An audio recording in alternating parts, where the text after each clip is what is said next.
आज हम सबसे पहले आपको यह बताएंगे कि रविवार सुबह देश के प्रधानमंत्री नरेंद्र मोदी अचानक दिल्ली के रकाबगंज साहिब गुरुद्वारे क्यों पहुंच गए और इस गुरुद्वारे में उनके मत्था टेकने का मतलब क्या है। गुरुद्वारे में जाकर उन्होंने पंजाब के किसानों को एक बहुत ही खास संदेश देने की कोशिश की है और कल वो अलीगढ़ मुस्लिम यूनिवर्सिटी के छात्रों को भी संबोधित करने वाले हैं और ये दोनों ही बहुत बड़ी बातें हैं। यानी सिर्फ 36 घंटों के अंदर प्रधानमंत्री मोदी देश के दो बहुत महत्वपूर्ण समुदायों तक पहुंचने की कोशिश कर रहे हैं, जिसे अंग्रेजी में कहते हैं सोशल आउटरीच। प्रधानमंत्री की इस कोशिश को समझने से पहले आज हम आपको मशहूर शायर बिस्मिल सईदी का एक शेर पढ़कर सुनाना चाहते हैं और वो इस तरह से है। सर जिस पे न झुक जाए उसे दर नहीं कहते और हर दर पे जो झुक जाए उसे सर नहीं कहते। अब आप इसे सरल भाषा में समझिए। इसका एक अर्थ है कि गुरु के हर दर पर सिर हमेशा विनम्रता के साथ झुक जाता है और झुकना भी चाहिए, लेकिन जब वही सर अहंकार से टकराता है तो वो कटना पसंद करता है लेकिन झुकना नहीं। कल भारत के प्रधानमंत्री नरेंद्र मोदी ने इसी विनम्रता के साथ दिल्ली के रकाबगंज साहिब गुरुद्वारे में जाकर अपना सिर झुकाया और इस साल पूरी दुनिया में सिखों के 9वें गुरु तेग बहादुर का प्रकाश पर्व मनाया जा रहा है। वर्ष 1675 में गुरु तेग बहादुर ने धर्म की रक्षा करते हुए अपनी शहादत दी थी और इसी अवसर पर देश के प्रधानमंत्री मोदी दिल्ली के रकाबगंज साहिब गुरुद्वारे में पहुंचे। उन्होंने इस गुरुद्वारे के दर्शन दिल्ली और आसपास चल रहे उस किसान आंदोलन के दौरान किए हैं, जिसमें बड़ी संख्या में पंजाब के सिख किसान हिस्सा ले रहे हैं और इनमें खास तौर पर सिख किसानों की जो संख्या है वो भी सबसे ज्यादा है। इसलिए प्रधानमंत्री इन सारे सिख किसानों को भी एक खास संदेश देने की कोशिश कर रहे हैं और उसी का विश्लेषण आज हम करेंगे। आज समझने की कोशिश करेंगे कि आंदोलन की पृष्ठभूमि में प्रधानमंत्री मोदी का गुरुद्वारे में मत्था टेकना क्या संदेश देता है और इसका मतलब क्या है। लेकिन पहले आप प्रधानमंत्री के माथा टेकने की कुछ तस्वीरें देखिए। वैसे तो कल आपने देख ली होंगी। प्रधानमंत्री मोदी कल सुबह करीब 8:30 बजे अचानक रकाबगंज साहिब गुरुद्वारा पहुंच गए और वहां करीब 20 मिनट तक रुके। गुरुद्वारे पहुंचकर उन्होंने गुरु तेग बहादुर को और गुरु ग्रंथ साहिब को नमन किया। खास बात यह थी कि जब प्रधानमंत्री मोदी अपने आवास से निकलकर इस गुरुद्वारे में पहुंचे तब न तो आसपास के ट्रैफिक को रोका गया और ना ही गुरुद्वारे में प्रवेश करते समय उनके साथ सुरक्षा में कोई पुलिसकर्मी मौजूद थे। इस दौरान आम लोग भी गुरुद्वारे में वैसे ही दर्शन करने के लिए मौजूद थे जैसे हमेशा रहते हैं, लेकिन प्रधानमंत्री की वजह से बाकी किसी भी श्रद्धालु को रोका नहीं गया और प्रधानमंत्री ने आम लोगों के बीच ही एक आम व्यक्ति की तरह, एक आम आदमी की तरह इस गुरुद्वारे में जाकर अपना माथा टेका। जैसा हमने आपको बताया, आज से 345 वर्ष पहले सिखों के 9वें गुरु तेग बहादुर ने धर्म की रक्षा करते हुए अपने प्राणों का बलिदान दिया था। लेकिन क्या आप जानते हैं कि गुरु तेग बहादुर की हत्या किसने की थी? आप में से ज्यादातर लोगों को महात्मा गांधी के हत्यारे का नाम तो जरूर पता होगा, लेकिन आप में से शायद बहुत कम लोग ही गुरु तेग बहादुर के हत्यारे का नाम जानते होंगे। इस हत्यारे का नाम था औरंगजेब, जो एक क्रूर मुगल बादशाह था और कुछ वर्ष पहले तक औरंगजेब के नाम पर दिल्ली में एक सड़क थी और आज भी एक लेन का नाम औरंगजेब के नाम पर ही है। और उसी ने गुरु तेग बहादुर को इसलिए मौत की सजा सुनाई थी क्योंकि उन्होंने इस्लाम धर्म अपनाने से इनकार कर दिया था। हालांकि ये बात शायद ज्यादातर लोगों को पता नहीं होगी। ऐसा इसलिए है क्योंकि हमारे देश के दरबारी इतिहासकारों ने खलनायकों को हमेशा नायक बनाकर आपके सामने पेश किया और देश के असली नायकों को भुला दिया। इसलिए कुछ खास लोगों के बारे में आपको पता है, कुछ खास लोगों की हत्या के बारे में आपको पता है, वो हत्या किसने की थी वो भी आप जानते हैं, लेकिन साथ ही ऐसे बहुत सारे दूसरे तथ्य हैं जिन्हें आपसे छुपा लिया गया है। ये एक तथ्य है कि औरंगजेब भारत को एक इस्लामिक राष्ट्र बनाना चाहता था और उसने कश्मीरी पंडितों को जबरदस्ती मुसलमान बनने के लिए मजबूर भी किया था। ये तथ्य है। तब कश्मीरी पंडितों ने गुरु तेग बहादुर से मदद मांगी थी और गुरु तेग बहादुर ने उन्हें सुरक्षा का पूरा भरोसा दिया था। इस पर औरंगजेब ने गुरु तेग बहादुर को बंदी बना लिया और तरह तरह की यातनाएं दी। उनके शिष्यों को उनके सामने ही जिंदा जला दिया गया। गुरु तेग बहादुर को इस्लाम अपनाने के लिए कहा गया और गुरु तेग बहादुर ने जब इनकार कर दिया तो औरंगजेब ने उनका सिर कटवा दिया। और इसी बलिदान की याद में हर वर्ष शहीदी दिवस मनाया जाता है। जिस स्थान पर गुरु तेग बहादुर का शीश यानी सिर काटा गया था वही जगह दिल्ली में है और अब शीशगंज गुरुद्वारे के नाम से वो जगह जानी जाती है।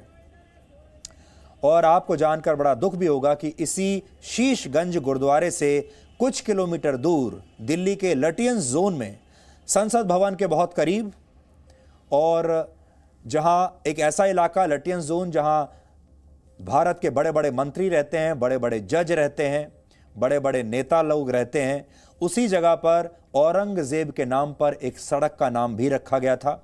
अब कुछ वर्ष पहले उसे हटा दिया गया है, लेकिन औरंगजेब की जो सड़क थी जो उनके नाम पर, उसे तो हटा दिया गया, लेकिन आज भी इसी स्थान पर एक लेन है जिसका नाम औरंगजेब लेन है और उसी लेन की तस्वीर हम आपको दिखा रहे हैं। ये आज भी ऐसे ही मौजूद है और यह जगह शीशगंज गुरुद्वारे से कुछ ही किलोमीटर दूर है। लगभग 350 वर्ष पहले धर्म की रक्षा के लिए दिए गए इस बलिदान के बारे में शायद आपको भी पूरी जानकारी नहीं होगी। गुरु तेग बहादुर कोई राजा नहीं थे। वो चाहते तो कश्मीरी पंडितों की मदद करने से इनकार भी कर सकते थे और अपनी जान बचा सकते थे, पर उन्होंने धर्म का मार्ग चुना क्योंकि उनका उपदेश था धर्म का मार्ग सत्य और विजय का मार्ग है। शहीदों की इसी परंपरा पर हमारे देश को गर्व है और होना भी चाहिए। हमें अपने असली नायकों को पहचानना चाहिए और उन्हीं का सम्मान करना चाहिए। यूनिवर्सिटी ऑफ कैलिफोर्निया में इतिहास के प्रोफेसर डॉक्टर नोएल किंग ने कहा था कि गुरु तेग बहादुर की शहादत दुनिया में मानव अधिकारों की रक्षा के लिए दिया गया पहला बलिदान था। अब आप सोचिए कि भारत में ही सिख धर्म की शुरुआत हुई और यहीं से इस धर्म को मानने वाले पूरी दुनिया में गए। हालांकि यहाँ के दरबारी इतिहासकारों ने गुरु तेग बहादुर की शहादत को भुला दिया, लेकिन सिख धर्म पर रिसर्च करने वाले अमेरिका के एक प्रोफेसर को उनके बारे में पूरी जानकारी थी और उन्होंने सब कुछ याद भी रखा। लेकिन गुरु तेग बहादुर सिखों के अकेले ऐसे गुरु नहीं थे जिनकी हत्या किसी क्रूर मुगल बादशाह के इशारे पर की गई हो। वर्ष 1606 में सिख धर्म के 5वें गुरु अर्जन देव सिंह जी की हत्या मुगल बादशाह जहांगीर के इशारे पर की गई थी। जहांगीर वो क्रूर शासक था जिसे हमारे देश के दरबारी इतिहासकारों ने बहुत धर्मनिरपेक्ष और दूसरे धर्मों का सम्मान करने वाला एक शासक बताया था। उसे बेहद न्यायप्रिय बताया गया। लेकिन सच यह है कि उस समय के मुगल शासक सिख धर्म के प्रसार से बहुत परेशान थे और वो जानते थे कि उनके लिए सिखों को हराना कितना मुश्किल है। इसलिए मुगलों ने सिख धर्म के गुरुओं की हत्या करवाना शुरू कर दिया था। गुरु तेग बहादुर के पुत्र और सिखों के अंतिम और 10वें गुरु गोविंद सिंह भी मुगलों के खिलाफ उन्होंने भी लंबी लड़ाई लड़ी। लोगों की रक्षा के लिए गुरु गोविंद सिंह जी मुगलों और उनके सहयोगियों से लगभग 14 बार लड़े। उन्होंने इस लड़ाई में अपने पिता गुरु तेग बहादुर जी और अपने 4 बेटों का बलिदान भी दिया और अंत में वर्ष 1708 में वो खुद भी शहीद हो गए। इसी दौरान एक समय ऐसा भी आया जब मुगलों की सेना ने एक साथ 7000 सिखों का नरसंहार कर दिया था। उस समय लाहौर का एक गवर्नर हुआ करता था जिसका नाम था जकरिया खान बहादुर। जकरिया खान ने आदेश दिया था कि जो भी व्यक्ति किसी सिख का सिर कलम करेगा उसे बड़ा इनाम दिया जाएगा। लेकिन यह सब आपने इतिहास की पुस्तकों में शायद कभी नहीं पढ़ा होगा। भारत की कुल आबादी में सिखों की हिस्सेदारी सिर्फ 2% है कहने को, लेकिन क्या आप जानते हैं कि जिन 121 देशभक्तों को ब्रिटिश सरकार ने स्वतंत्रता आंदोलन के दौर में फांसी की सजा दी, उनमें से 93 सिख थे। जिन 2626 लोगों को उम्र कैद की सजा दी गई, उनमें से 2147 सिख थे। यानी देश को विदेशियों के चुंगल से आजाद कराने में भारत के सिख समुदाय की बहुत बड़ी भूमिका रही है और इनमें गुरु तेग बहादुर से लेकर भगत सिंह जैसे वीरों का बहुत बड़ा योगदान है। सिर्फ मुगलों ने ही भारत में धर्म की रक्षा करने वाले महापुरुषों की हत्या नहीं की, बल्कि मुगलों के बाद जब अंग्रेज आए तो अंग्रेजों ने भी ठीक ऐसा ही किया। लेकिन आप में से कितने लोगों को सिख, मराठा या हिंदू योद्धाओं के हत्यारों के नाम आज याद भी होंगे? शायद आपको ऐसे बहुत कम नाम याद आएंगे। छत्रपति शिवाजी महाराज, उनके पुत्रों महाराणा प्रताप और रानी लक्ष्मीबाई जैसे भारतीय जीवन भर मुगलों और अंग्रेजों से संघर्ष करते रहे, उनसे लड़ते रहे। लेकिन इस संघर्ष को भारत के दरबारी इतिहासकारों ने कभी भी इतिहास की किताबों में ठीक से वो जगह नहीं दी जिस जगह के वो हकदार थे। और ऐसा इसलिए क्योंकि आपको इतिहास की जो ज़्यादातर पुस्तकें पढ़ाई गईं वो इतिहास बताने के नज़रिए से नहीं बल्कि सच्चा इतिहास छिपाने के नज़रिए से लिखी गई थी। इन इतिहासकारों ने ही अंग्रेज़ों और मुगलों को आपके सामने बहुत ग्लैमराइज करके पेश किया और आज इस देश का दुर्भाग्य है कि भारत के शहीदों के साथ साथ लोगों का खून बहाने वाले अंग्रेज़ों और मुगलों की याद में बनाई गई सड़कें और स्मारक आज भी आप सबके सामने मौजूद हैं और आप दिन रात उनका नाम भी लेते हैं। सोचिए, सब देखकर देश के लिए बलिदान देने वाले वीरों और वीरांगनाओं की आत्मा आज कितनी दुखी होती होगी। आजकल किसान आंदोलन चल रहा है और इस किसान आंदोलन के दौरान प्रधानमंत्री मोदी का इस तरह गुरुद्वारे जाना और माथा टेकना भी यही संदेश देता है कि देश को ऐसे मुश्किल समय में एकजुट रहने की जरूरत है और देश को अखंड रखने का जो सपना देश के वीरों ने देखा था उसे हमें टूटने नहीं देना है। प्रधानमंत्री मोदी देश को यही बताने की कोशिश कर रहे हैं, सिख समुदाय को भी यही बताने की कोशिश कर रहे हैं। भारत की आबादी में सिखों की हिस्सेदारी 2% है जबकि मुसलमानों की हिस्सेदारी 20% है। गुरुद्वारे जाने के सिर्फ 36 घंटों के अंदर प्रधानमंत्री मोदी देश के मुस्लिम समुदाय को भी एक बड़ा संदेश देने वाले हैं। ये कल होगा। कल प्रधानमंत्री मोदी वीडियो कॉन्फ्रेंसिंग के जरिए अलीगढ़ मुस्लिम यूनिवर्सिटी यानी एएमयू के एक कार्यक्रम को संबोधित करेंगे। एएमयू इस साल अपनी स्थापना के 100 वर्ष पूरे कर रहा है और इसी उपलक्ष्य में इस कार्यक्रम का आयोजन हो रहा है। 1964 के बाद यह पहली बार है जब देश का कोई प्रधानमंत्री अलीगढ़ मुस्लिम यूनिवर्सिटी को संबोधित करेगा। अगर देश में कोरोना संक्रमण नहीं होता तो प्रधानमंत्री मोदी खुद एएमयू जाते और देश की राजधानी दिल्ली से एएमयू की दूरी सिर्फ 120 किलोमीटर है। लेकिन आप सोचिए, जवाहरलाल नेहरू और लाल बहादुर शास्त्री के बाद इतने वर्षों में देश का कोई प्रधानमंत्री अलीगढ़ मुस्लिम यूनिवर्सिटी तक नहीं गया, जबकि यह दिल्ली के बहुत पास है। प्रधानमंत्री मोदी 135 करोड़ भारतीयों के प्रधानमंत्री हैं और इनमें देश के 20 करोड़ मुसलमान भी शामिल हैं। इसलिए आप इसे सबका साथ, सबका विकास और सबका विश्वास की दिशा में एक बड़ा कदम कह सकते हैं। इसे आप प्रधानमंत्री मोदी का सोशल आउटरीच वाला कदम भी कह सकते हैं, जिसके जरिए वो समाज के हर समुदाय तक पहुंचने की कोशिश कर रहे हैं। लेकिन जेएनयू की तरह एएमयू भी पिछले कुछ वर्षों से विवादों में रहा है।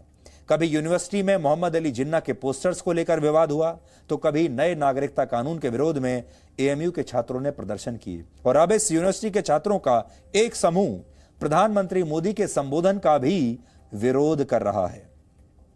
लेकिन जब एक प्रधानमंत्री देश को जोड़ने का काम कर रहा हो तो कुछ लोगों को इससे आपत्ति कैसे हो सकती है? यही समझने के लिए आपको आज एएमयू यानी अलीगढ़ मुस्लिम यूनिवर्सिटी के इतिहास पर भी एक नजर डालनी पड़ेगी। एक फ्लैशबैक आपको आज हम दिखाएंगे। अंग्रेजों के भारत आने के बाद भारत में मुगल सल्तनत का अंत हो गया था। औरंगजेब समेत कई मुगल शासक भारत को एक इस्लामिक राष्ट्र बनाना चाहते थे, लेकिन उससे पहले ही उनकी हुकूमत समाप्त हो गई और वो अपना ये काम करने से पहले ही यहां से उन्हें जाना पड़ा। उनका राज समाप्त हो गया। आप सोचिए, अगर ऐसा नहीं होता, अंग्रेज बीच में नहीं आते, तो आप सोच सकते हैं, कल्पना कर सकते हैं कि भारत का स्वरूप आज कैसा होता। तो एक बात तो यह हुई कि अच्छा ही हुआ कि अंग्रेज बीच में आ गए, लेकिन ऐतिहासिक तथ्य यह बताते हैं कि देश को बांटने वाली इस विचारधारा को अंग्रेजों के भारत आने के बाद भारत के ही कई शक्तिशाली मुसलमान नेताओं ने भी आगे बढ़ाया और जमकर आगे बढ़ाया। और इनमें सबसे बड़ा नाम था अलीगढ़ मुस्लिम कॉलेज के संस्थापक सैयद अहमद खान का। वर्ष 1884 तक सर सैयद अहमद खान भारत को हिंदू, मुस्लिम और ईसाइयों का देश मानते थे। ऐसा उनके लिए जरूरी भी था क्योंकि उनके अलीगढ़ कॉलेज में हिंदुओं का पैसा लगा हुआ था, क्योंकि जो बड़े बड़े हिंदू उस समय जो लोग थे, वो जो पूंजीपति लोग थे, वो हिंदू थे और वो इस कॉलेज के लिए डोनेशन देते थे। लेकिन वर्ष 1885 में इंडियन नेशनल कांग्रेस बनने के बाद जब ब्रिटिश सरकार ने स्वतंत्रता सेनानियों का उत्पीड़न शुरू किया, तब सर सैयद अहमद खान ने अंग्रेजी सरकार का पक्ष लेना शुरू कर दिया। उन्हें उम्मीद थी कि इससे उनके कॉलेज को सरकारी समर्थन मिल जाएगा, यानी सरकार से पैसा मिलेगा और मुसलमानों को ज्यादा से ज्यादा सरकारी नौकरियां भी इसके बाद मिल पाएंगी। यानी यहां भी एक लालच था। आज से 134 वर्ष पहले ही राजनीतिक फायदे के लिए समाज में तुष्टीकरण के बीज बो दिए गए थे। इसलिए बहुत सारे लोग आजकल तुष्टीकरण की राजनीति की बात करते हैं, लेकिन यह नया नहीं है। उस जमाने से भारत में तुष्टीकरण की राजनीति चली आ रही है। 14 मार्च 1888 को मेरठ में दिए एक ऐतिहासिक भाषण में सर सैयद अहमद खान ने कहा था, अगर आज अंग्रेज देश छोड़कर चले जाते हैं तो हिंदू और मुसलमान एक साथ नहीं रह सकते। अगर मुसलमान चाहते हैं कि इस देश में वो सुरक्षित रह सकें तो इसके लिए जरूरी है कि अंग्रेजों की सरकार चलती रहे। ऐसा उन्होंने उस समय 1888 में उन्होंने कहा था।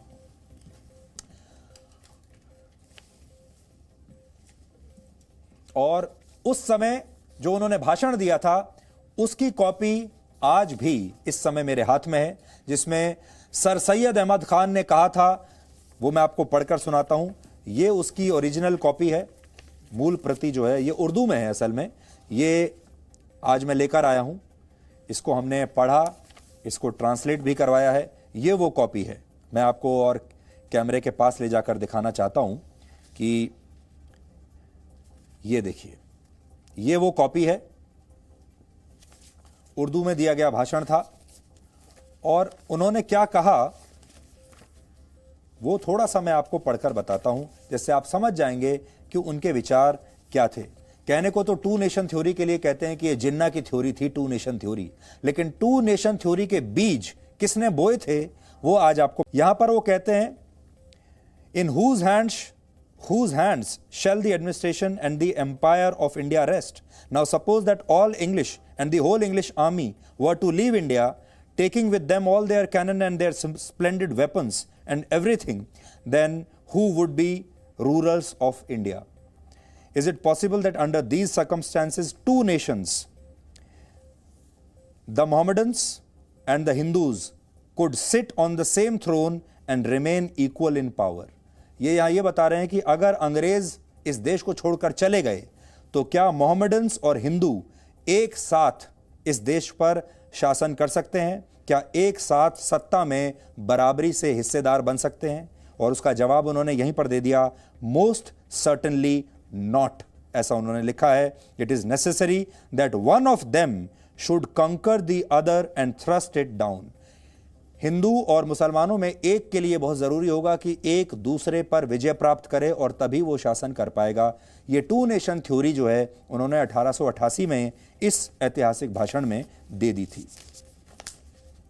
और अगर आप आगे चलें तो आगे वो कहते हैं कि it is therefore necessary that for the peace of India and for the progress of everything in India the English government should remain for many years, in fact for ever.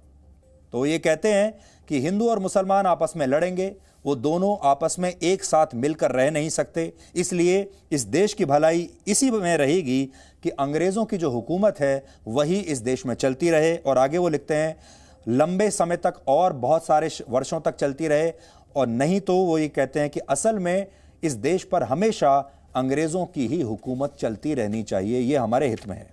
Syed Ahmad Khan के विचार से प्रेरित होकर ही अंग्रेजों ने वर्ष 1905 में बंगाल का विभाजन कर दिया था और फिर वर्ष 1906 में ही मुस्लिम लीग का जन्म भी हो गया था। यानी अंग्रेजों ने बांटो और राज करो की जिस नीति को अपनाया, टू नेशन थ्योरी के समर्थकों ने उसी नीति के सहारे भारत को धार्मिक आधार पर बंटवारे की दिशा में मोड़ दिया था उसी जमाने में। हालांकि वर्ष 1911 में बंगाल के विभाजन का फैसला तब रद्द कर दिया गया था, लेकिन इस बीच कांग्रेस का बंटवारा भी नरम दल और गरम दल में हो चुका था। स्वराज की मांग कमजोर पड़ चुकी थी और समाज बंट चुका था। वर्ष 1928 में गुलाम हसन शाह काजमी नाम के एक पत्रकार ने पाकिस्तान नाम से एक अखबार शुरू करने की अर्जी दी। सोचिए, उसी जमाने में एक नया अखबार जिसका नाम ही पाकिस्तान होगा। फिर वर्ष 1933 में चौधरी रहमत अली ने नाउ और नेवर नाम से एक बुकलेट निकाली। इस बुकलेट में पहली बार पाकिस्तान नाम के एक मुस्लिम देश का जिक्र हुआ। वर्ष 1940 आते आते मोहम्मद अली जिन्ना और मुस्लिम लीग ने हिंदुस्तान से पाकिस्तान को अलग करने की बात खुलकर कहनी शुरू कर दी। यानी हिंदुओं से नफरत के जो बीज सर सैयद अहमद खान ने बोए थे, उसे जिन्ना ने एक बहुत बड़े वृक्ष में बदल दिया था। और सर सैयद अहमद खान का मतलब है AMU। लेकिन आज़ादी के बाद हमारे इतिहासकारों ने जिन्ना और सर सैयद अहमद खान जैसे लोगों को सेकुलर बताना शुरू कर दिया, और जो लोग इस विभाजन के पक्ष में नहीं थे, जो लोग विभाजन के खिलाफ थे, जो लोग अखंड भारत के पक्ष में थे, उन्हें सांप्रदायिक कहा जाने लगा। और यह तब से ही चलता आ रहा है। कुल मिलाकर जो यूनिवर्सिटी अक्सर विवादों का केंद्र बन जाती है और जहां अक्सर धर्म के नाम पर राजनीति होती है, उसकी स्थापना एक ऐसे व्यक्ति ने की थी जो भारत को 2 टुकड़ों में बांटना चाहता था। यानी ओरिजिनल टुकड़े टुकड़े गैंग उस समय का, उसने इस यूनिवर्सिटी की स्थापना की थी। तो हम आज आपको 2 बातें बताना चाहते हैं।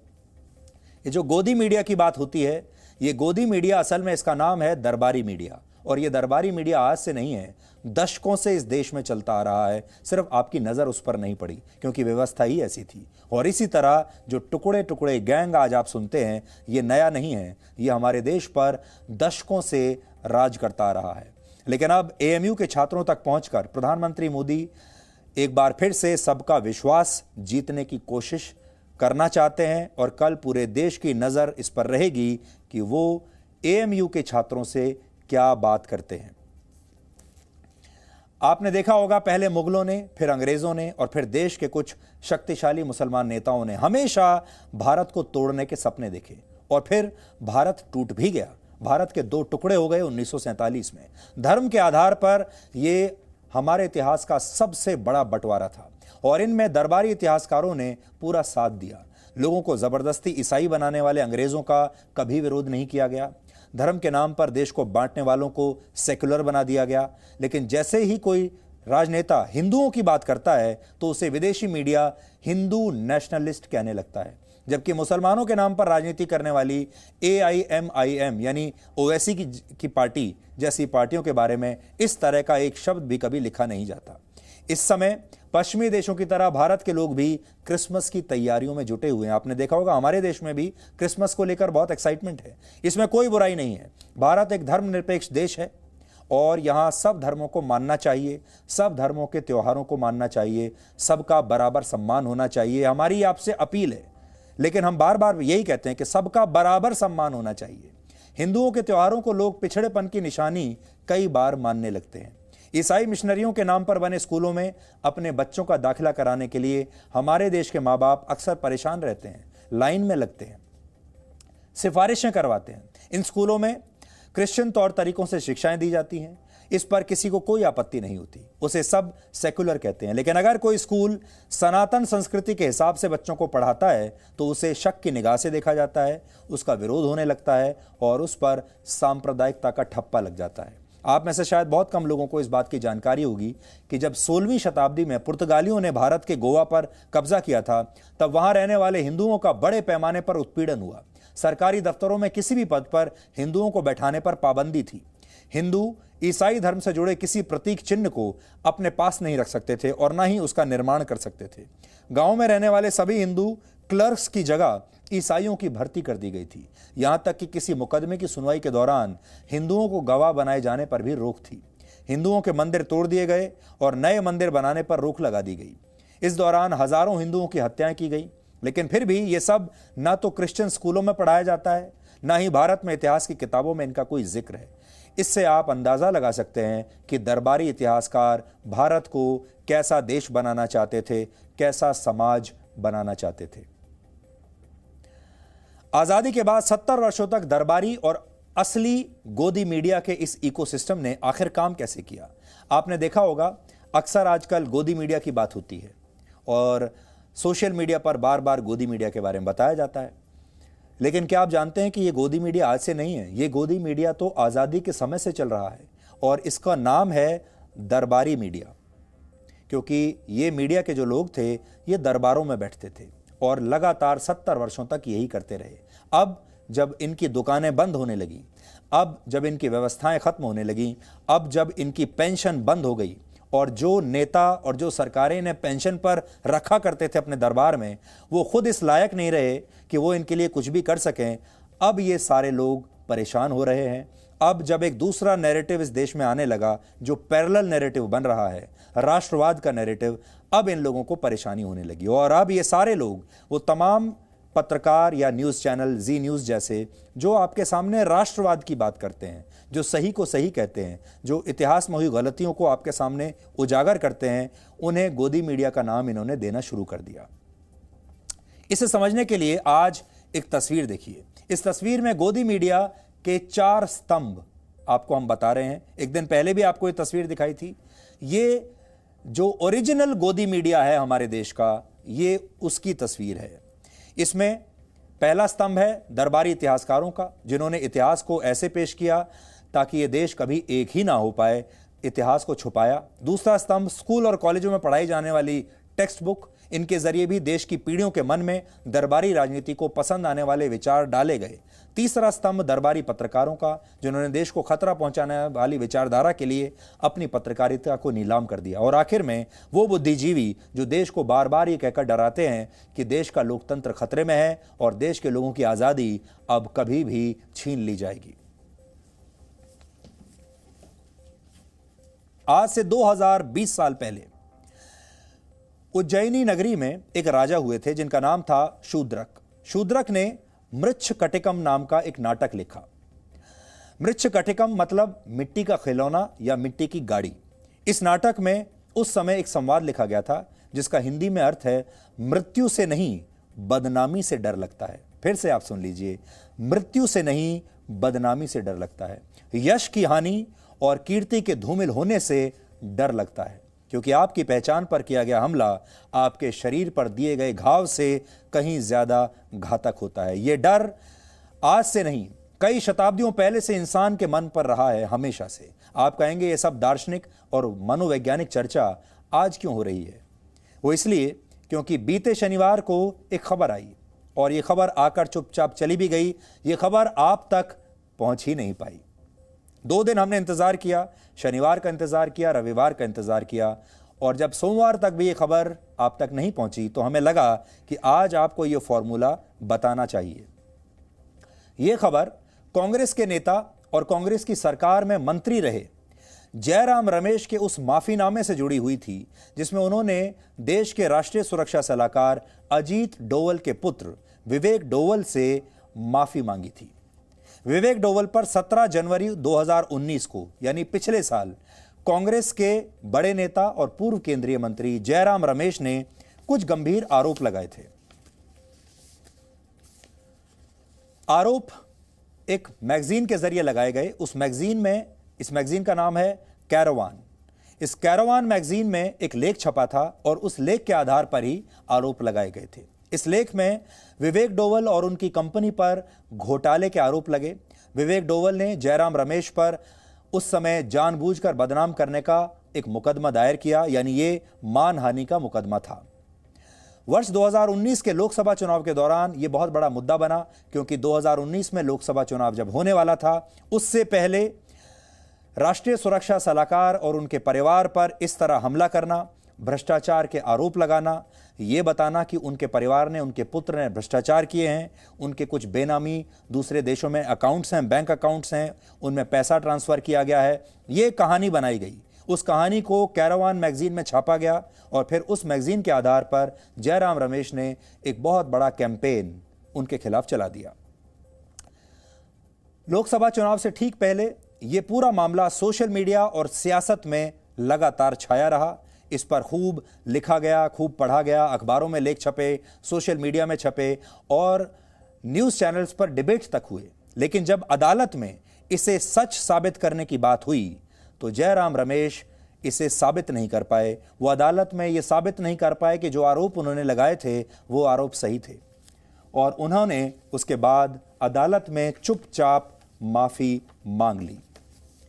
और जब वो साबित नहीं कर पाए तो ये माफीनामा उन्होंने अदालत में चुपचाप से पेश कर दिया। उन्हें लगा होगा कि अदालत की बात है, चुपचाप माफीनामा लगा देते हैं, किसी को कानो कान खबर नहीं होगी। और आज भी देश का एक बड़ा मीडिया दरबारी मीडिया है, उनका मीडिया है, इसलिए वो इसे छापेंगे भी नहीं। लेकिन हम लोग बीच में आ गए। अब मैं आपको कुछ पढ़कर सुनाना चाहता हूं उन्होंने क्या लिखा है।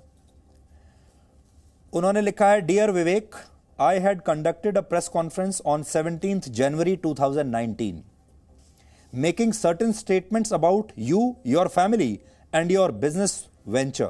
आई understand these statements have hurt you deeply. फिर आगे लिख रहे हैं, I want to clarify that these statements और accusations were made drawing conclusions from an article that was published the previous day in the Caravan magazine. तो कह रहे हैं कि ये कैरावान मैगजीन में ये आर्टिकल छपा था, मैंने उस आर्टिकल को पढ़ा और उस आर्टिकल के आधार पर आपके ऊपर इतने लंबे चौड़े भ्रष्टाचार के आरोप मैंने लगा दिए। फिर लिख रहे हैं, as the case progressed I realised that perhaps some independent verification may have been in order. जैसे जैसे ये केस आगे बढ़ा अदालत में मानहानि का, तो इन्हें जयराम रमेश जी को, जो कि खुद केंद्रीय मंत्री रह चुके हैं, कांग्रेस के थिंक टैंक में हैं, बहुत समझदार हैं, अंग्रेजी शानदार अंग्रेजी बोलते हैं, लिखते हैं और बहुत पढ़े लिखे माने जाते हैं, वो ये कह रहे हैं कि धीरे धीरे जब केस आगे बढ़ा तो मुझे इस बात का रियलाइजेशन हुआ, एहसास हुआ कि मुझे इंडिपेंडेंट वेरिफिकेशन कर लेना चाहिए था, मतलब खुद भी एक बार वेरीफाई कर लेना चाहिए था कि मैं क्या बोल रहा हूं और क्या आरोप लगा रहा हूं। फिर लिख रहे हैं, how ever the general elections were close and the questions raised in the article seemed appropriate for being highlighted in public. In retrospect, I may have gone overboard in making certain insinuations against you and your family. तो ये कहते हैं क्योंकि आम चुनाव सामने थे तो मुझे लगा कि इस आर्टिकल के आधार पर जो कहा गया है उसे जनता के सामने हाईलाइट करना चाहिए और मैं थोड़ा ओवरबोर्ड चला गया आपके ऊपर आरोप लगाने में। तो यहां एक बात उन्होंने मान ली कि चुनाव आने वाले थे और चुनाव में इस आर्टिकल का प्रयोग करना हमें सही लगा। Thus, I would like to offer my apologies to you and your family for any hurt the statements have caused. I would also urge the Indian National Congress to remove the press conference from the press releases available on their website. तो ये एक formula होता है इन सारे तमाम लोगों का। ये पहले अपने दरबारी मीडिया के किसी पत्रकार के जरिए या किसी मैगजीन में या किसी अखबार में पहले इसको छपवाते हैं, कोई मनगढ़ंत झूठी खबर, फिर उस खबर के आधार पर प्रेस कॉन्फ्रेंस करते हैं। उस प्रेस कॉन्फ्रेंस का जो एक मीडिया का सेक्शन है, दरबारी मीडिया और न्यूज़ चैनल, वो लाइव टेलीकास्ट करते हैं, उसे हेडलाइन में डाल देते हैं, फिर उस पर डिबेट होता है, अगले दिन अखबारों की हेडलाइन बनती है, सोशल मीडिया में ट्रेंड करा दिया जाता है और एक आदमी को जिससे अपने बचाव का मौका ही नहीं मिला उसे बदनाम कर दिया जाता है। और फॉर्मूला यह है कि पहले आरोप लगाओ, उसके बाद उसे ट्रेंड करा दो, फिर उसे बदनाम कर दो और चुनावों में इसका पूरा पूरा फायदा लो। ये असली गोदी पत्रकारिता है, इसको कहते हैं गोदी पत्रकारिता। और इसी गोदी मीडिया की आधी अधूरी खबरों को सच मानकर देश के जाने माने लोग कई बार अवार्ड वापसी करने लगते हैं। अब आप सोचिए कि ये एक फॉर्मूला हमने आपको दिखाया, ये फॉर्मूला है और इस फॉर्मूले के आधार पर ये पूरा की पूरा जो गैंग है, दरबारी मीडिया का गैंग, टुकड़े टुकड़े गैंग, ये ऐसे ऑपरेट करता है। अब जब ये आरोप लगाए थे इन्होंने 2019 के जनवरी महीने में, तब तो पूरे देश में इसकी गूंज सुनाई दी, लेकिन जब जयराम रमेश ने माफी मांग ली तो किसी ने छापा ही नहीं, किसी अखबार ने नहीं छापा, किसी न्यूज चैनल ने उस पर डिबेट नहीं कराया और कुछ नहीं हुआ। आपको कभी पता ही नहीं चलेगा कि जयराम रमेश माफी मांग चुके हैं और ये उनका माफीनामा है, इसलिए ये खबर लेकर आपके सामने आना पड़ा। वर्ष 2015 में यूपी के दादरी और कर्नाटक के कुलवर्गी की घटना के बाद बहुत सारे साहित्यकार और लेखकों ने अवार्ड वापसी का ऐलान किया था। हमारी टीम ने साहित्य अकादमी पुरस्कार पर एक स्टडी की आज, तो पता चला कि साहित्य अकादमी से जुड़े 39 लेखकों ने पुरस्कार वापसी का ऐलान किया था। अवार्ड वापसी गैंग के 39 लेखकों में से सिर्फ 13 लेखकों ने, 39 में से 13 ने अपने स्मृति चिन्ह वापस भेजे हैं और सिर्फ 13 लेखकों ने पैसे और स्मृति चिन्ह दोनों वापस किए हैं। 39 लेखकों में से 4 लेखकों ने अवार्ड की पुरस्कार राशि को लौटाने का ऑफर ही नहीं किया। 35 लेखकों ने पुरस्कार राशि का चेक साहित्य अकादमी को लौटाने की सिर्फ बात कही। 4 लेखकों ने सिर्फ अवार्ड वापसी का ऐलान किया, उन्होंने ना तो स्मृति चिन्ह और ना ही अवार्ड की राशि वापस लौटाने की पेशकश की। जिन लोगों ने चेक लौटाए उनके चेक कभी बैंक में लगाए ही नहीं गए, क्योंकि साहित्य अकादमी के संविधान में कहीं भी अवार्ड वापसी के तरीके का जिक्र ही नहीं है। यानी अगर कोई पुरस्कार लौटाए भी तो वो वापस लिए ही नहीं जा सकते। लेकिन आपके दिमाग पर एक असर छोड़ने के लिए ये सारे लोग आपके सामने आते हैं और कहते हैं कि हम अपनी अवार्ड वापस कर रहे हैं, लेकिन वापस नहीं करते। जो उनके साथ उन्हें जो धनराशि मिलती है उसे वापस नहीं करते। और बहुत सारे आपने देखा होगा लोग हैं जो कहते हैं कि हम अपने पुरस्कार वापस कर रहे हैं। कई खिलाड़ी हैं जो कहते हैं अपने पुरस्कार वापस कर रहे हैं। लेकिन क्या आपने कभी सोचा है उन खिलाड़ियों को पुरस्कार के साथ साथ पैसे मिलते हैं, जमीन के प्लॉट्स मिलते हैं, उन्हें सरकारी नौकरियां मिलती हैं। क्या वो अपनी सरकारी नौकरी जो उन्हें मिली है उसे छोड़ देंगे? क्या वो जो प्लॉट जिसे वो बेच चुके हैं उसका पैसा वापस सरकारी खजाने में रखेंगे? क्या उन्हें जो और पैसा मिला है उसे वापस करेंगे? साहित्यक ये टीवी पर आकर बयान देने के लिए सब कुछ बहुत अच्छा है, अखबार में हेडलाइन बनाने के लिए अच्छा है, लेकिन ऐसा होता कुछ नहीं। साहित्य अकादमी पुरस्कारों की जांच के दौरान हमें यह भी पता चला कि अवार्ड देने वाली जूरी के सदस्य कुछ दिन बाद अवार्ड पाने वालों की लिस्ट में शामिल हो जाते हैं, और जिन्होंने अवार्ड लिया वो अवार्ड देने वाली समिति के सदस्य भी बन जाते हैं। ऐसा खेल खेलने वाले कई लोग अवार्ड वापसी गैंग में शामिल हैं, जबकि वो जानते हैं कि अवार्ड लेने के बाद अवार्ड वापस होते ही नहीं है। यहां एक बात और ध्यान देने वाली है, वो ये कि क्या आपने कभी ये सुना है कि किसी सैनिक ने अपना वीरता पुरस्कार, अपना वीरता का मेडल लौटाया हो? आपने कभी सुना है कि किसी ने परमवीर चक्र लौटाया हो, महावीर चक्र लौटाया हो, अशोक चक्र लौटाया हो? किसी ने नहीं लौटाया। ऐसा इसलिए होता है क्योंकि ये पुरस्कार मेरिट पर दिए जाते हैं, वीरता के आधार पर मिलते हैं, शौर्य के दम पर हासिल किए जाते हैं। जबकि दरबारी विचारधारा से संक्रमित होकर अवार्ड वापस करने वाले लोगों की संख्या इस देश में बहुत ज्यादा है। वो इसलिए क्योंकि ये सारे अवार्ड, ये पुरस्कार चापलूसी के दम पर हासिल किए जाते हैं, इसलिए इन्हें लौटाने की बात होती है। ये बात आज आपको समझनी होगी। आज की दुनिया की सबसे बड़ी खबर के बारे में आपको बताते हैं। ब्रिटेन में कोरोना वायरस की घातक वापसी का विश्लेषण अब हम कर रहे हैं। ब्रिटेन में कोरोना वायरस के नए स्ट्रेन की एक पहचान हुई है। यह लंदन और दक्षिण पूर्वी इंग्लैंड में बहुत तेजी से इस समय फैल रहा है। ब्रिटेन की सरकार ने यह जानकारी दी है कि यह नया स्ट्रेन पहले वाले वायरस के मुकाबले 70% तक ज्यादा संक्रामक हो सकता है। कोरोना वायरस के इस नए रूप को बहुत खतरनाक माना जा रहा है, जिसके बाद ब्रिटेन में कड़े प्रतिबंध लगा दिए गए हैं, लॉकडाउन कर दिया गया है। साथ ही क्रिसमस के दौरान 5 दिन की रियायत को भी ब्रिटेन की सरकार ने रद्द कर दिया, यानी क्रिसमस के दौरान ब्रिटेन लॉकडाउन में बंद रहेगा। इस खबर के बाद से यूरोप के कई देशों ने ब्रिटेन की यात्रा पर प्रतिबंध लगा दिया है। भारत ने भी इस पर चिंता जताई है और ब्रिटेन आने जाने वाले सभी उड़ानों पर रोक लगा दी गई है। हालांकि केंद्रीय स्वास्थ्य मंत्री डॉक्टर हर्षवर्धन ने कहा है कि इसे लेकर डरने और घबराने की आवश्यकता नहीं है। आप सुनिए उन्होंने क्या कहा। इमेजिनरी सिचुएशंस, इमेजिनरी बातें, इमेजिनरी पैनिक, इन सब के अंदर आप अपने आप को मत उलझाइए। सरकार हर बात के लिए पूरी तरह से सजग है, और जैसे पिछले 1 साल में आपने देखा कि सरकार ने आवश्यकता के अनुरूप जनता के हितों की रक्षा करने के लिए जो जिस समय पर आवश्यकता किया, वो सारी चीज़ें सरकार देख रही है। लेकिन अभी अगर मुझसे आप पूछे तो कोई इतना पैनिक का कोई कारण नहीं कि जितना हम पैनिक अगर अपने इस प्रेस कॉन्फ्रेंस में इंडिया इंटरनेशनल साइंस फेस्टिवल की बजाय अगर ये शुरू कर देंगे तो शायद फिर ज़बरदस्ती ज़रूर पैनिक फैल जाएगा। तो ऐसा बताया गया है कि ब्रिटेन में कोरोना वायरस का ये नया स्ट्रेन बहुत तेजी से फैल रहा है, और इस नए स्ट्रेन की पहचान असल में सितंबर में ही हो गई थी। और पिछले 1 हफ्ते की बात करें तो ब्रिटेन में हालात बिल्कुल अच्छे नहीं हैं। वहां पिछले 1 हफ्ते में कोरोना वायरस के 35,000 से ज़्यादा मामले सामने आए हैं और 326 लोगों की मौत हो चुकी है।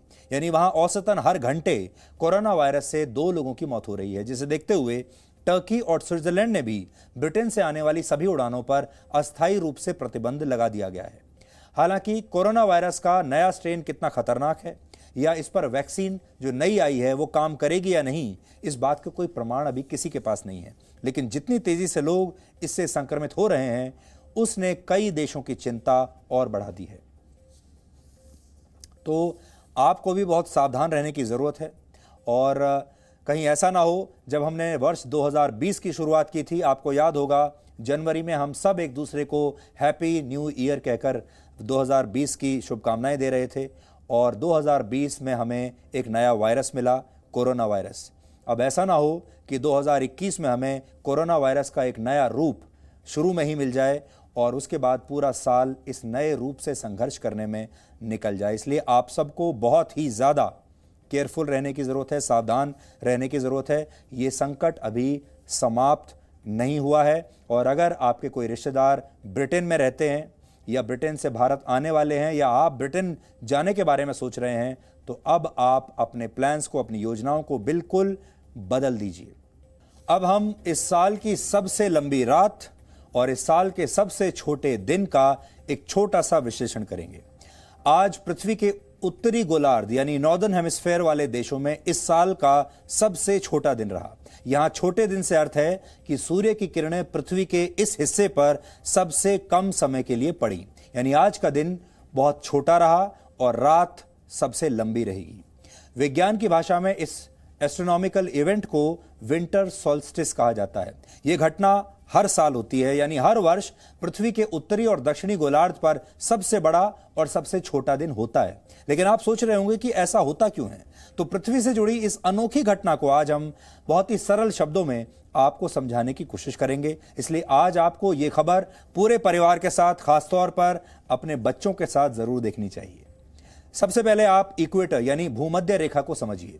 यह एक काल्पनिक रेखा होती है जो पृथ्वी के उत्तरी और दक्षिणी गोलार्ध को विभाजित करती है। इस रेखा के नीचे वाला हिस्सा दक्षिणी गोलार्ध होता है और ऊपर वाला उत्तरी गोलार्ध, यानी पृथ्वी दो हिस्सों में बंट गई, यानी यह पृथ्वी को दो हिस्सों में बांट देती है। सूर्य का चक्कर लगाते समय पृथ्वी के अलग अलग हिस्सों में उसकी किरणें पड़ती हैं। ऐसा होने पर ही किसी एक हिस्से पर सूर्य उदय होता है और जब सूर्य की किरणें उस हिस्से पर नहीं पड़ती तो वहां रात हो जाती है। यानी दिन और रात का विज्ञान यही है, यही दिन और रात का चक्र है। अब हम यहां आपको यह बताते हैं कि इस प्रक्रिया में दिन छोटे और रातें लंबी कैसे हो जाती हैं। असल में हमारी पृथ्वी सीधी नहीं है, मतलब इसके घूमने का जो अक्ष है वो सीधा नहीं है। पृथ्वी 23.5 डिग्री के कोण पर झुकी हुई है।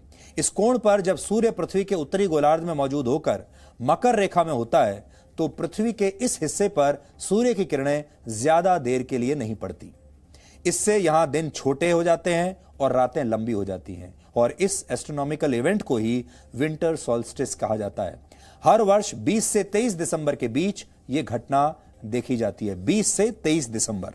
पिछले साल 22 दिसंबर को उत्तरी गोलार्ध वाले देशों में साल का सबसे छोटा दिन रहा था। भारत इसी हिस्से में आता है, हालांकि इस घटना का हमारे देश पर ज्यादा असर नहीं पड़ता। हमारे यहां इस दिन केवल 1 से 2 मिनट का अंतर होता है, यानी जो दिन छोटा होता है 1 से 2 मिनट के बीच ही छोटा होता है। लेकिन जो देश नॉर्थ पोल के करीब हैं वहां इसका सबसे ज्यादा असर दिखता है। रशिया के सेंट पीटर्सबर्ग में सुबह 10 बजे सूर्य दिखाई दिया और 3:53 पर सूर्य अस्त भी हो गया, यानी वहां आज का दिन 6 घंटे से भी छोटा रहा। इसी तरह अमेरिका के अलास्का राज्य में 4 घंटे से भी छोटा दिन रहा। भारत की बात करें तो दिल्ली में आज सुबह 7:10 पर सूर्य उदय हुआ और शाम 5:29 पर सूर्य अस्त हो गया। हालांकि ऐसा नहीं है कि पृथ्वी पर सभी देशों में यह स्थिति एक जैसी होती है। उत्तरी गोलार्ध वाले देश में जहां आज साल का सबसे छोटा दिन है, वो दक्षिणी गोलार्ध वाले देशों में आज साल का सबसे बड़ा दिन है। इन देशों में ऑस्ट्रेलिया, न्यूजीलैंड और साउथ अफ्रीका जैसे देश शामिल हैं। इसका मतलब यह है कि सूर्य का चक्कर लगाते हुए पृथ्वी के जिस हिस्से पर सूर्य की किरणें कम पड़ती हैं वहां सर्दियों का मौसम शुरू हो जाता है, और जहां सूर्य की किरणें ज्यादा पड़ती हैं वहां गर्मियां शुरू हो जाती हैं, और यह प्रक्रिया इसी तरह चलती रहती है। आपको अगर याद हो तो आपने स्कूल में भी इसे पढ़ा होगा। हमें उम्मीद है कि आप छोटे दिन और लंबी रातों का विज्ञान समझ गए होंगे। इसलिए अब हम आपको आज के दूसरे सबसे बड़े एस्ट्रोनॉमिकल इवेंट के बारे में बताएंगे। वो क्या है, अब देखिए। सौर मंडल के 2 बड़े ग्रह बृहस्पति और शनि यानी जुपिटर और सैटर्न एक दूसरे के बेहद नजदीक आ गए हैं, और इसे विज्ञान की भाषा में द ग्रेट कंजंक्शन कहा जाता है। द ग्रेट कंजंक्शन कहा जाता है इसे। यह संयोग तब बनता है जब 2 ग्रह एक दूसरे के बेहद करीब आते हैं, और कुछ ऐसा ही अभी अंतरिक्ष में घट रहा है।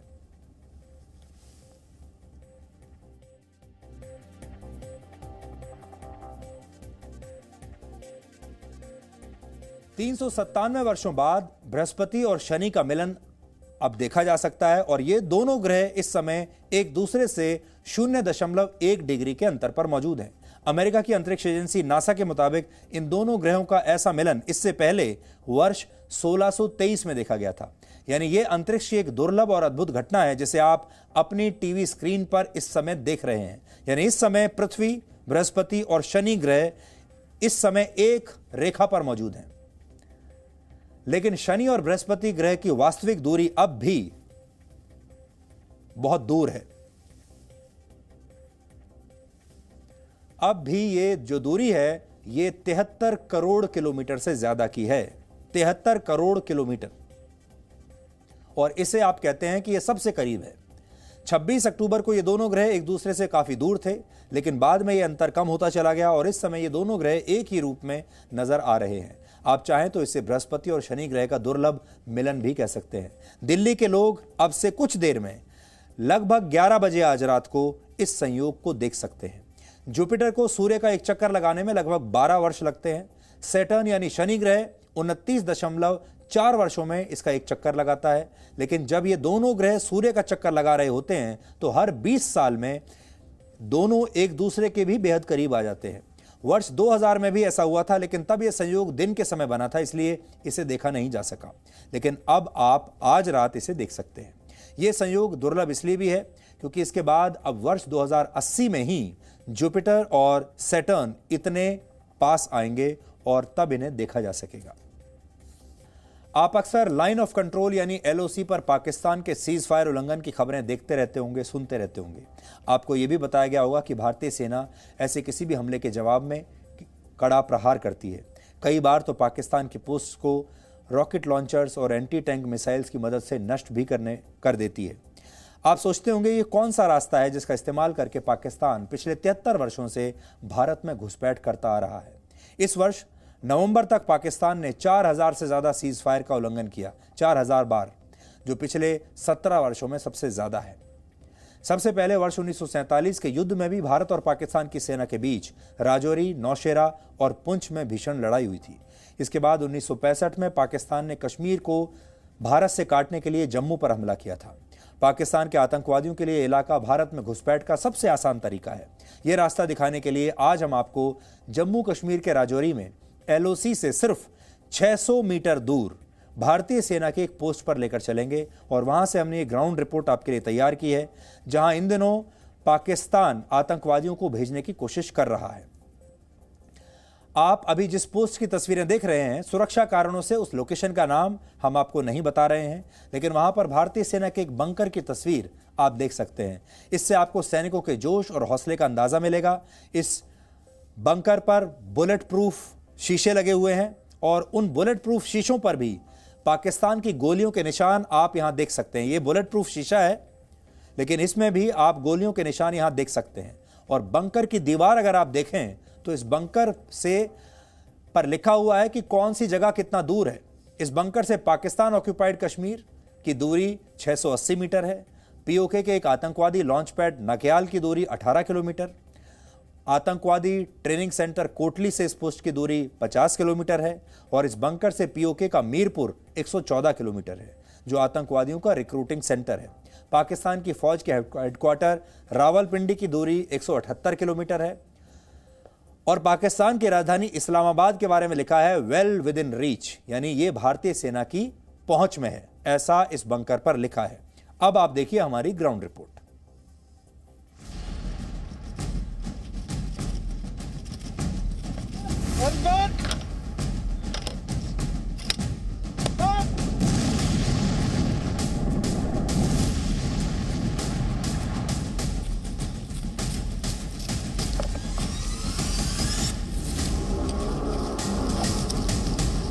भारतीय सेना के बंकर में बुलेट प्रूफ ग्लास, 73 वर्षों से भारत में घुसपैठ का एक रास्ता और भारतीय सेना का जोश बढ़ाने वाला बोर्ड। लाइन ऑफ कंट्रोल से आई इन्हीं 3 तस्वीरों में जम्मू कश्मीर से आई ग्राउंड रिपोर्ट का पूरा सच मौजूद है।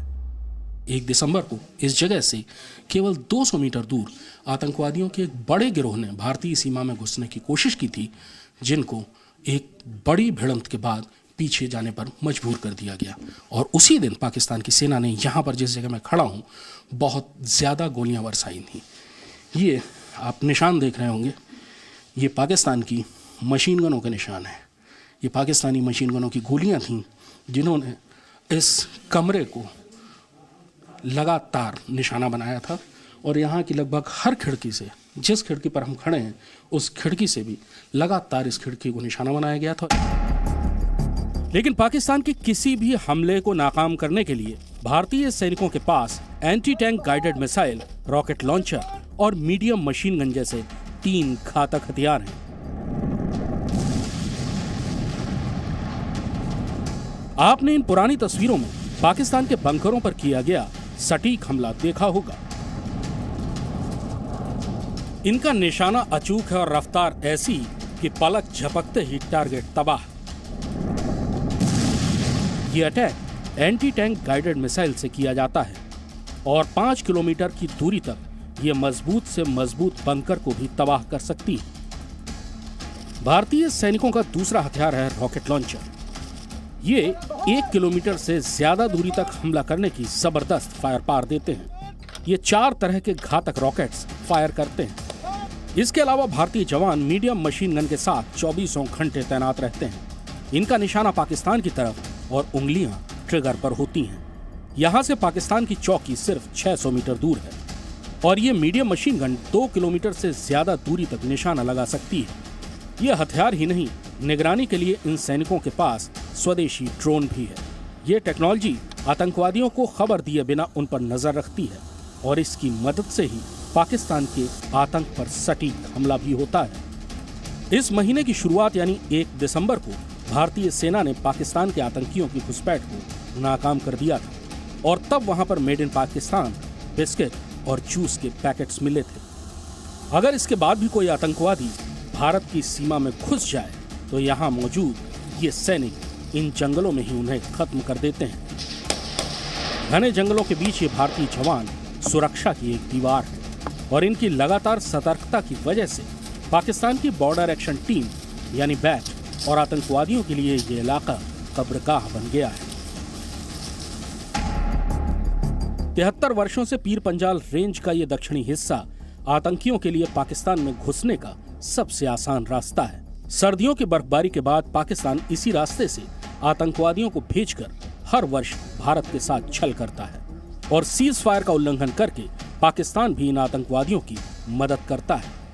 पाकिस्तान के सीज फायर उल्लंघन का शिकार LOC के पास मौजूद गांव में निर्दोष लोग बनते हैं। इन गांवों में हर महीने लगभग 7 से 8 बार शेलिंग होती है। यहाँ के लोग हर पल मौत के साए में जीते हैं और सीमा पार की गोलाबारी से घायल होकर कई लोग अपने हाथ पैर खो देते हैं। ये कब हुआ था आपके साथ? हाँ, इसको हो गए 30 साल हो गए। कैसे हुआ था? ये शेलिंग हुई थी तो गोला पास कैसे हुआ? इनका भी ऐसे ही। रोड निकाल रहे थे और उधर शेलिंग हुआ तो वो बम पड़ा और उसके साथ चोट आ गई, कट गया था वो। कब की बात है? अभी 1 साल 12-13 महीने हो गए। भारतीय सेना आपको सुरक्षित रखने के लिए इन आतंकवादियों का खात्मा करती है, लेकिन आतंकवाद के खिलाफ ये महायुद्ध आपकी मदद के बिना पूरा नहीं होगा।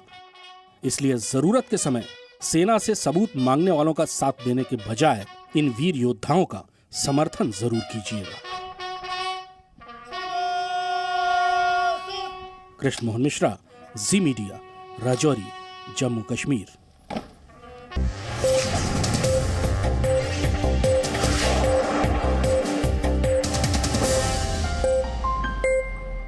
Presenting B News app, available on Google Play and App Store. Download it now.